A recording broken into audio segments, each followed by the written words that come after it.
નમસ્કાર, જીગર ન્યૂઝમાં આપનું સ્વાગત છે। હવે જોઈએ આજના સમાચાર। ટ્રાન્સફોર્મિંગ ઓર્થોપેડિક કેર શૈલ્ય હોસ્પિટલમાં મેકો રોબોટિક આર્મ ટેકનોલોજી અને DAA હિપ ટેકનિકનો અનોખો સમન્વય। શૈલ્ય હોસ્પિટલમાં મેકો રોબોટિક્સ શરૂઆત। અમદાવાદમાં 9 માર્ચ 2025ના રોજ ઓર્થોપેડિક સંભાળ માટે એક ક્રાંતિકારી પ્રગતિમાં શૈલ્ય હોસ્પિટલ તેના અત્યાધુનિક જોઇન્ટ રિપ્લેસમેન્ટ સેન્ટરમાં મેકો રોબોટિક આર્મ આસિસ્ટેડ ટેકનોલોજીના લોન્ચની ગર્વની જાહેરાત કરી રહી છે। અદ્યતન ટેકનોલોજી જે તેની ચોકસાઈ અને સચોટતા માટે પ્રખ્યાત છે, ગુજરાતમાં જોઇન્ટ રિપ્લેસમેન્ટ સર્જરીમાં ક્રાંતિ લાવવા માટે તૈયાર છે। US FDA દ્વારા મંજૂર કરાયેલ મેકો રોબોટિક સિસ્ટમ ઓર્થોપેડિક સર્જરીના ક્ષેત્રમાં ગેમ ચેન્જર રહી છે। તે દર્દીઓને અજોડ લાભો પહોંચાડવા માટે 3D CT આધારિત આયોજન, એક્યુસ્ટોપ હેપ્ટિક ટેકનોલોજી અને સૂક્ષ્મ દ્રષ્ટિથી ડેટા એનાલિટિક્સને જોડે છે। અદ્યતન ટેકનોલોજી સર્જનોને નોંધપાત્ર ચોકસાઈ સાથે થાપા ઘૂંટણ અને આંશિક ઘૂંટણ રિપ્લેસમેન્ટ કરવાની ક્ષમતા આપે છે, જે વધુ સારા ક્લિનિકલ પરિણામો અને ઝડપી પુનઃપ્રાપ્તિ સમય સુનિશ્ચિત કરે છે।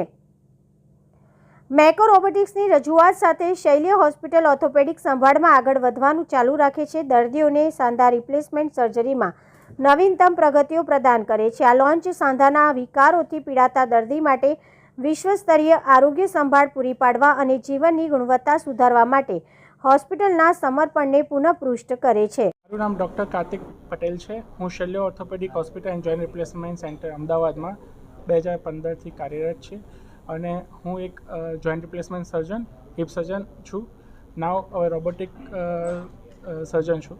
સો અત્યાર સુધી જેમ કોઈપણ ફિલ્ડમાં ટેકનોલોજી એડવાન્સમેન્ટ થાય, મોબાઈલથી લઈને કોઈપણ જગ્યાએ, એ રીતે સર્જિકલ ફિલ્ડમાં પણ ટેકનોલોજી એડવાન્સમેન્ટ થાય છે અને જોઇન્ટ રિપ્લેસમેન્ટમાં હવે રોબોટિક ટેકનોલોજી ઇન્વોલ્વમેન્ટ થયું છે કે જેનાથી પ્રિસિઝન વધે છે। સો અત્યાર સુધી રોબોટ એક વસ્તુ સમજવી જરૂરી છે કે રોબોટ હ્યુમન ઇન્ટેલેક્ચ્યુઅલ કે હ્યુમન એક્સપિરિયન્સને રિપ્લેસ નથી કરતો, પણ એને વધારે પ્રિસાઇઝલી કરવામાં હેલ્પ કરે છે। સો આમાં સર્જનનું ઇન્વોલ્વમેન્ટ રહે છે જ। રોબોટ સર્જરી નથી કરતો, સર્જરી ડૉક્ટર જ કરે છે, સર્જન જ કરે છે, પણ સર્જનને જે કરવું હોય છે એ કરવામાં રોબોટ હેલ્પ કરે છે કે જેનાથી જે તે જોઈન્ટનું પ્લેસમેન્ટ વધારે સારું થાય, જોઈન્ટનું આયુષ્ય વધે અને એનાથી સારી રેન્જ ઓફ મોશન એટલે સારી રીતે મુવમેન્ટ આવે અને પેશન્ટ એમની ડેલી એક્ટિવિટીમાં જલ્દીથી ઝડપથી પાછા થઈ શકે। સો મને ખબર છે કે જ્યારે 94માં જ્યારે જોઈન્ટ રિપ્લેસમેન્ટ થતું હતું ત્યારે પેશન્ટને મહિના સુધી હોસ્પિટલમાં રાખતા હતા, પછી ધીરે ધીરે હવે 3 દિવસમાં ડિસ્ચાર્જ થાય છે। એ રીતે જોઈન્ટ રિપ્લેસમેન્ટમાં પણ જે મહિનાઓ સુધી કસરત થતી હતી, હવે એ આઈ થિંક અઠવાડિયે 10 દિવસમાં પેશન્ટ જલ્દીથી એમના ડેલી એક્ટિવિટીમાં પાછા જાય છે। સો જ્યારે પેશન્ટ જોઈન્ટ રિપ્લેસમેન્ટ સર્જરી કરાવવા માટે આવે અને જો પેશન્ટ રોબોટિક સર્જરી કરાવી હોય તો અમે સિટી સ્કેન કરાવીએ એમનું। સિટી સ્કેન થઈ જાય એટલે એ પેશન્ટનો CT scan suppose hip replacement માટે આવે છે તો એ સિટી સ્કેન રોબોટમાં ફીડ થાય અને એની જે ટીમ છે સ્પેશિયલ MPS કહે છે એ લોકો, મેકો પ્રોડક્ટ સ્પેશિયાલિસ્ટ, એનું સેગમેન્ટેશન કરે એટલે સર્જરી પહેલાં આપણને દરેક વસ્તુ વિશે ખબર હોય કે આ પેશન્ટની સાઇઝ આ આવશે, આ રીતની એની રેન્જ આવશે અને આ રીતે પગની લંબાઈ કે ટૂંકાઈ આ રીતે મેચ થઈ શકે।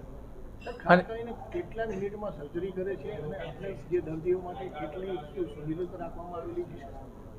ઓકે, સો રૂટીનલી જે સર્જરી થતી હતી એના કરતાં આમાં 10-15 મિનિટ જેટલું વધારે થતું હોય છે કે જેનાથી પણ આપણે રોબોટમાં જે ફીડ કરીએ, રજિસ્ટ્રેશન કરીએ છીએ એનો ટાઈમ હોય છે, બાકી સર્જરીમાં એઝ સચ બહુ વધારે વાર લાગતી નથી।